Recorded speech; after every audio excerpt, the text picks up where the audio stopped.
तीर्थराज को तो वैसे भी तीर्थपति कहा जाता है और रामचरितमानस में गोस्वामी जी लिख रहे हैं कि अस तीर्थपति देखी सुहावा, सुख सागर रघुपति सुख पावा। सुख के सागर राम जी ने भी जब तीर्थराज का दर्शन किया है तो तीर्थराज को देख करके राम जी को भी सुखानुभूति हुई है। ऐसे तीर्थराज प्रयाग की पावन भूमि में विराजमान है। प्रयाग का अर्थ है प्रा मतलब विशेष, याग मतलब यज्ञ, जहाँ पर ब्रह्मा जी के द्वारा विशेष प्रकार के यज्ञ किए गए हों। ऐसी तीर्थराज प्रयाग की पावन भूमि को मैं प्रणाम करती हूँ।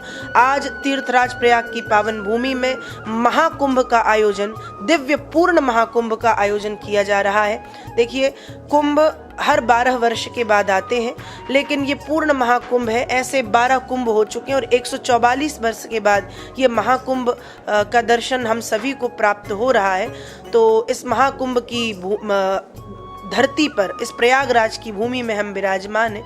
महाकुंभ के लिए एक बड़ी प्रसिद्ध कथा आती है कि जब समुद्र मंथन हुआ उस समय जो राक्षस और देवता, जब 14वें रत्न के रूप में अमृत निकला तो अमृत को लेकर के उन दोनों में खींचातानी हुई। दोनों हम पिएंगे हम पिएंगे हम पिएंगे करके दोनों में खींचातानी हुई और उस समय अमृत की कुछ बूंदें पृथ्वी पर गिरी और जिन जिन स्थानों पर वे बूंदें गिरी उन स्थानों पर हर 12 वर्ष में महाकुंभ का आयोजन किया जाता है। वे बूंदें 4 स्थानों पर गिरी हैं, हरिद्वार, नासिक, उज्जैन और प्रयागराज।